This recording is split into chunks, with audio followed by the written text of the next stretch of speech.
너무나 말도 안 되는 판결을 하면서 권력이 아부한 게 바로 성창호였습니다. 그런데 성창호 자체도 크나큰 문제가 있는 놈이었습니다.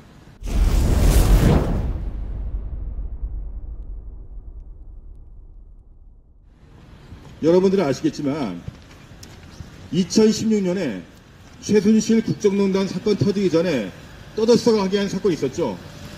최혜정 변호사가 네처 리퍼블릭 사장인 정은호로부터 50억을 받고 다단계 업체 사장인 송창수로부터 50억을 받아 총 100억을 받고 로비를 했다는 혐의로 구속이 됐습니다. 바로 그 사건의 수사 기록을 유출해서 자기 동료 판사의 뇌물을 덮으려고 했던 자가 바로 성창호였습니다. 그런데 성창호는 어떻게 하고 있습니까? 지금까지 구속 안 됐습니다. 만약에 경찰에서요, 하위직 경찰이 수사 기록 유출되면 바로 구속입니다. 그런데 성창호는 자기 동료 판사의 비리를 덮기 위하여 수사 기록을 유출하고도 지금까지 구속되지 않았고 그 외에도 지금까지 계속 재판하고 있었습니다.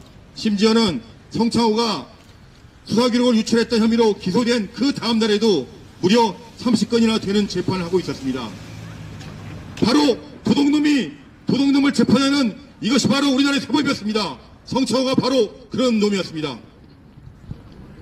그런데 우리 IDS 홀딩스 피해자 입장에서 보면 황당한 일도 하나 있었습니다. 그 정은호 게이트 관련 자인 최혜정 변호사 그리고 최혜정의 브로커인 이동찬의 판결문에는 IDS 홀딩스에 대한 사건이 적나라하게 나옵니다. 그렇다 그러면 정은호 게이트는 결과적으로는 IDS 홀딩스하고 뗄래야 뗄 수 없는 그런 관계였습니다. 그런데 정은호 게이트에서 IDS 홀딩스에 대한 조사는 전혀 이루어지지 않았습니다. 바로 그런 수사 기록을 성창호는 자기 판사의 비리를 덮기 위하여 유출한 것이었습니다. 그리고 그 성창호는 정은호 게이트 핵심 인물인 이동찬의 재판도 맡았고 IDS 홀딩스로부터 뇌물을 받은 군수의 재판도 맡았습니다. 결과적으로는 고행이한테 생선을 맡긴 격이었습니다.